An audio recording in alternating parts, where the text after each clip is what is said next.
Carlo, to be here today. We deeply appreciate your presence. I'd like to start by telling you the story of Apollo. You know, in 1970, our chairman came back and he set up his own clinic. He was a cardiologist, and you know, in the course of his practice, he was sending patients to the US for open heart surgery. And at that time, his friend was Denton Cooley, who practiced out of Texas.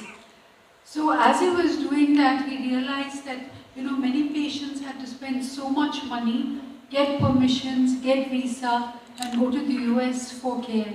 And I think, you know, he was deeply frustrated at this whole process.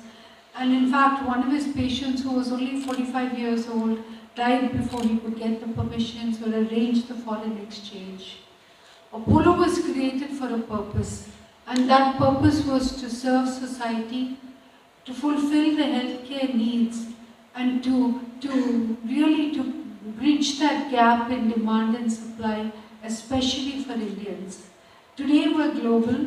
We have patients from 147 countries who come to Apollo, and they come because they know that at Apollo it's all about excellent clinical outcomes.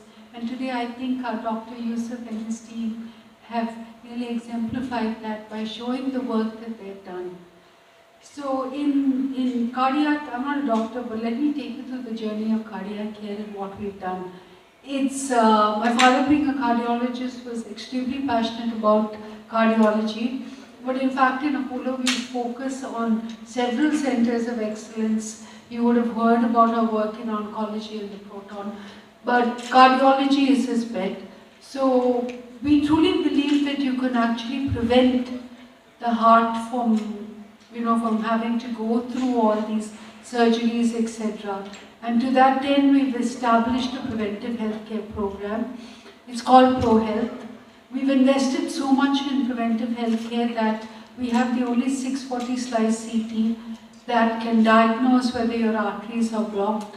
Once we look at a condition where the patient is suffering from heart disease, we've in fact worked with Microsoft to create a cardiac risk score.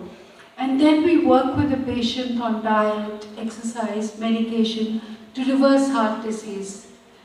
But many of the times, and because this has been true and not spoken of, you know, there are patients who come with you know, where it's really difficult to reverse heart disease. And these are the type of patients that our surgeons really work with, whether it's a cardiologist doing interventional work or the surgeons like Dr. Yusuf. This is where they give them hope.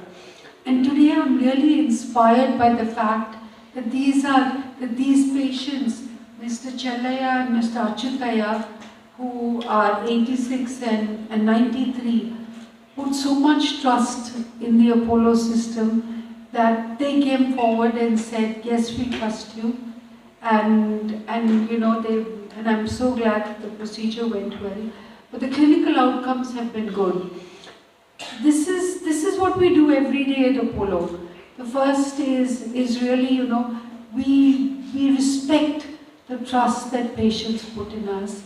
We are happy to invest in technology, knowing that it will lead to better clinical outcomes.